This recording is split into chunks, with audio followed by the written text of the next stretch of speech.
Jésus monta en bas, traversa le lac et alla dans la ville de Capharnaüm. Et voici qu'on lui apportait un paralysé couché sur une civière. Voyant leur foi, Jésus dit au paralysé: « Confiance, mon fils, tes péchés sont pardonnés. » Or, quelques scribes se disaient: « Celui-là blasphème. »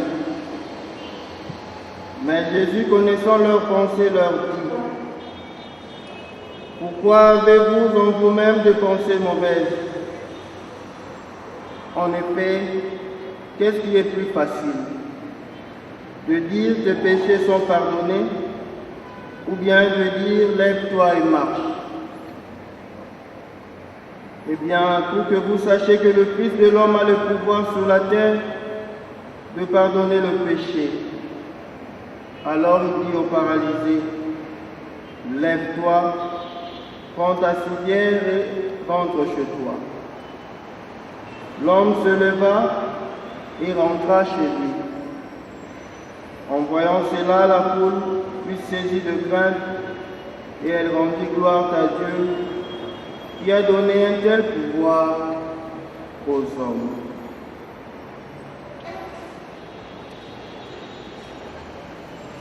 Acclamons la parole de Dieu.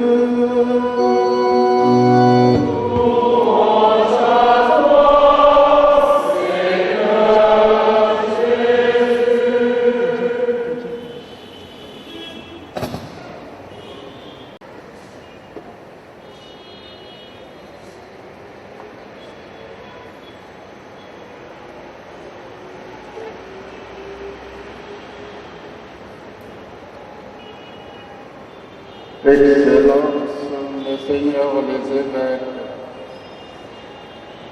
Monseigneur les cieux, chargés d'affaires à la nunciature,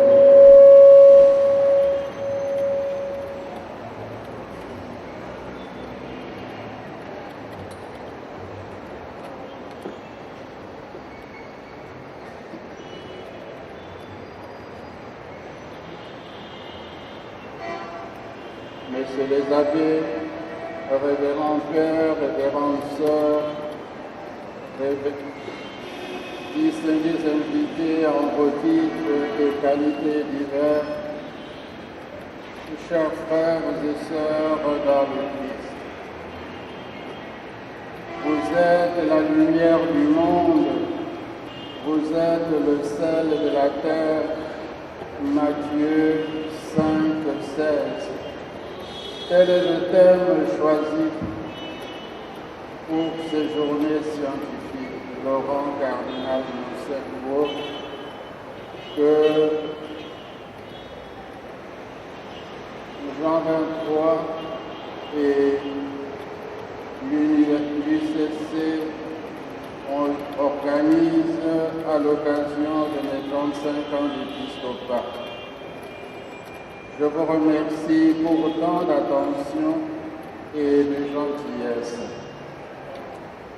Pour cette messe, j'ai cru bon de m'en tenir au texte de la liturgie de ce jour, qui exalte la foi d'Abraham manifestée dans le sacrifice d'Isaac en Genèse 22, 1 à 19, et la foi du paralytique et de ses porteurs en Matthieu 9, 1 à 8.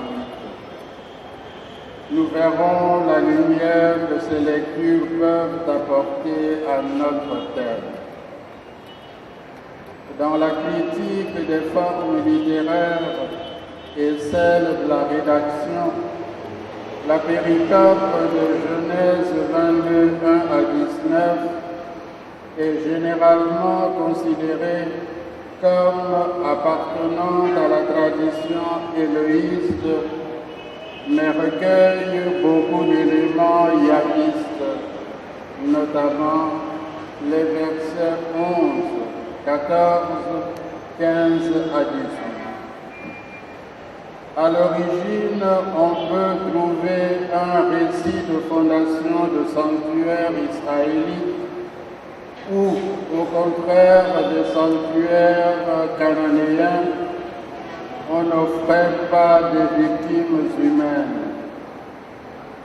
Le récit actuel justifie la prescription rituelle du rachat des premiers-nés d'Israël qui, comme toutes les prémices, appartiennent à Dieu.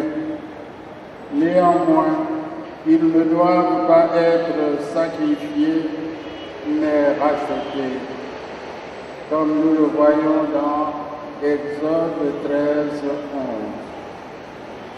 Le récit implique la condamnation des sacrifices d'enfants au dieu Moloch, tel que nous le voyons dans Lévitique 18, 21. En outre, ce récit exalte la foi d'Abraham qui, faisant preuve de dépassement surhumain, a pu accepter d'offrir à Dieu son Fils unique qu'il aime. C'était une foi calquée sur le modèle de Dieu lui-même, qui n'a pas épargné son Fils unique, mais l'a livré pour nous, dit Romains 8,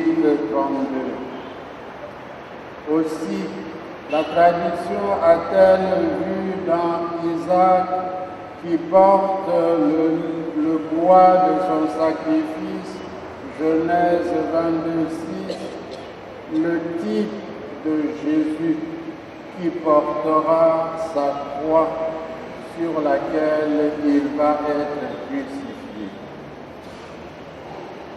L'Évangile en Matthieu 9, 18, raconte le récit d'un paralytique transporté, étendu sur une civière. Les textes parallèles de Marc 2, 1 à 12 et Luc 5, 17 à 26 nous renseignent exactement sur les détails de l'événement qui sont absents chez Matthieu, à savoir, ce sont 4 personnes qui portent le paralysé. La grande foule compacte au point de ne pouvoir entrer par la porte ni approcher le Seigneur. La nécessité donc de monter sur le toit et de pratiquer une ouverture pour descendre le paralysé aux pieds de Jésus. On comprend que tous les 3 synoptiques écrivent, voyant leur foi, Jésus dit au paralysé, tes péchés te sont pardonnés. Point n'est de doute que le paralysé et ses porteurs ont fait montre de foi. Mais ce qu'il venait de demander, c'est la guérison physique du paralytique. Pourtant, Jésus, constatant leur foi, accorde la guérison de l'âme, la rémission des péchés. Pourquoi donc? Parce que c'est la foi au Christ qui est la porte du salut d'une part, et d'autre part, le mal le plus grave n'est pas la paralysie physique, mais la paralysie spirituelle, dont la première est un symbole, un signe. Devant le pardon des péchés, les pharisiens et les scribes crient au blasphème. Cet homme blasphème, qui peut pardonner les péchés, sinon Dieu, disent-ils. Et pourtant, et pour montrer qu'il est Dieu, et que la guérison du paralytique n'est pas plus compliquée que la rémission des péchés, Jésus guérit le paralysé et lui ordonne de prendre son lit et de rentrer dans sa maison. Mais à dire le vrai, il est plus facile d'opérer la guérison physique que de pardonner les péchés. La guérison du paralysé est un acte instantané, alors que le pardon des péchés est le début d'un cheminement qui durera toute la vie. Car, comme le dit un proverbe africain, Ekutu ezalaka masanga solo esila kate. C'est dire que la personne à qui l'on pardonne ses péchés n'est pas encore lui sauvé des péchés. Il devra travailler tout au long de sa vie pour guérir des conséquences de son péché. Cette lecture de l'Évangile rejoint le thème de la lumière dans la mesure où elle parle de la foi, du pardon des péchés, d'une guérison miraculeuse qui implique un long cheminement qui suppose à son tour une purification d'un état de péché.